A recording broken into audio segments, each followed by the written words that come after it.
La musique chrétienne francophone se porte bien, merci. Bien sûr, il faut faire mieux et je pense que les artistes font de mieux en mieux chaque année. Il y a juste à écouter ce que peut sortir Fast Food Music Christ, mais croyez-moi, on a des vraies pépites que l'on doit encourager beaucoup plus. Je constate avec regret qu'en francophonie, on a tendance à mettre au-dessus du lot les artistes américains. Et c'est souvent à la limite de l'idolâtrie et au détriment des artistes francophones qui sont parfois méprisés ou ignorés par principe. Avec cette vidéo, je vais vous montrer qu'il y a des styles musicaux où la francophonie excelle bien plus que le milieu anglophone, et notamment grâce au mélange culturel européen et africain. Je vous présente donc 5 albums chrétiens sortis en 2022 que vous devez absolument écouter. Profitez-en pour me dire en commentaire quels sont les projets francophones chrétiens qui vous ont le plus marqué en 2022.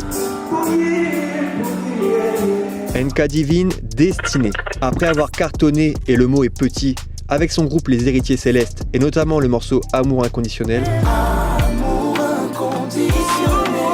le chanteur NK Divine a sorti son premier projet solo intitulé Destinée le 1er octobre 2022. 17 morceaux dont une intro et le tout transpirant le talent. En termes de style, on navigue entre de l'afro, de la pop, du R&B. Bien sûr, on ressent à fond les origines congolaises de l'artiste, que ce soit dans la façon de chanter ou dans les sonorités des réalisations musicales. NK Divine, c'est avant tout une très belle voix. On sent qu'il a beaucoup travaillé, techniquement c'est en place. Alors qu'il aurait pu se reposer seulement sur cette base, le chanteur montre qu'il est aussi un excellent interprète en faisant passer l'émotion juste, comme sur le morceau Inonde mon cœur. Il a également un sens aiguisé de la mélodie. Chacun des morceaux du projet s'écoute facilement, justement parce que les mélodies sont bien choisies, voire même parfois entêtantes. Destinée est donc un projet que je recommande fortement. Oh, Jésus est ton avenir. Souffle Nouveau, maintenant.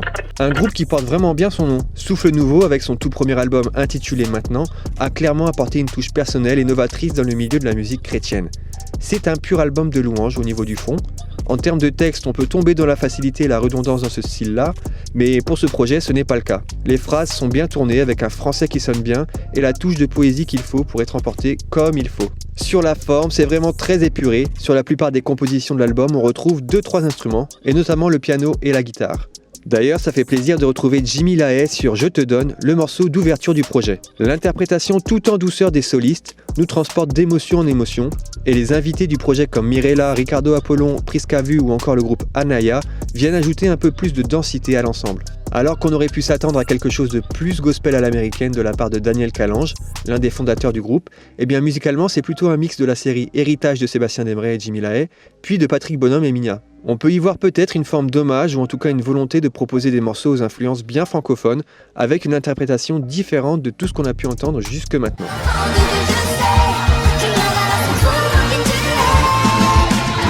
UTFR, connais-tu ce Jésus? UTFR, c'est la branche jeune de l'église Hillsong France. Ce qui fait l'originalité de ce groupe, c'est qu'il ne se contente pas d'adapter des morceaux anglais en français, mais qu'il travaille des compositions originales que même le milieu anglophone nous envie. Connais-tu ce Jésus est le 4e projet du groupe UTFR, et je ne compte même pas les projets uniquement dispo en physique dans les églises Hillsong de Paris et de Lyon. Un 4e projet que l'on retrouve en version live et en version acoustique. Moi, je m'attarderai sur la première version sortie, c'est-à-dire la version live. L'expérience sonore est incroyable, sincèrement. Déjà, l'énergie qui se dégage de chaque morceau est juste magnifique. On passe vraiment par toutes sortes d'émotions et musicalement, on peut passer d'un morceau où tu as juste envie d'élever les mains vers le ciel à des morceaux plus dansants, populaires et fédérateurs. Les musiciens qui composent le groupe sont des talents parmi les meilleurs en France. Donc à partir de là, tu ne peux avoir que des masterclass. SO au frangin Tendry, toujours aussi rayonnant. Ne m'a jamais laissé tomber. Jamais abandonné. Isaac M, merci. En termes d'excellence musicale, les artistes d'origine congolaise sont à mettre vraiment au-dessus du panier. L'album Merci du chanteur Isaac M en est la preuve, avec ses 8 morceaux tout aussi excellents les uns que les autres. Avec 2 morceaux aux sonorités bien worship, 2 qui sonnent plus R&B et 4 bien afro comme il faut, l'album est complet et s'écoute très facilement. Il n'y a vraiment que dans la sphère francophone que l'on peut retrouver ce type d'artiste, sachant allier les sonorités urbaines modernes et un son afro plus traditionnel. J'apprécie particulièrement la façon de poser sa voix de l'artiste, comme sur le morceau Loin de toi, qui met en avant le talent d'interprétation et la palette d'émotions d'Isaac M.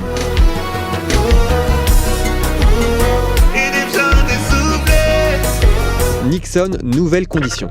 S'il y a bien un style que les artistes francophones maîtrisent par-dessus tout, c'est le compas. Ça tombe bien, Nixon avec son album Nouvelles Conditions nous propose un projet avec une majorité de sonorités compas. On ne peut pas faire plus spécifique que ce style qui met l'accent sur les claviers et les belles mélodies bien accrocheuses. Le genre de morceau où t'attends le drop instrumental pour bien kiffer le moment, et ça, Nixon, il sait le faire. En plus de cette touche compas, le chanteur amène également une touche entre rap, R&B et worship sur certains morceaux, ce qui donne un peu de variété au projet. Donc il faut aller écouter ça. 5 albums, 5 ambiances, 5 kiffs différents. Est-ce que vous les connaissiez ? Dites-moi ça en commentaire. Bien sûr, des projets, il y en a encore beaucoup sur lesquels je pourrais toucher quelques mots. C'est pour cela que je vous invite à vous abonner à ma chaîne et à liker la vidéo. Ça donne de la force et vous louperez pas les prochains sujets que je traiterai. Sur ce, je vous dis à bientôt. Ciao !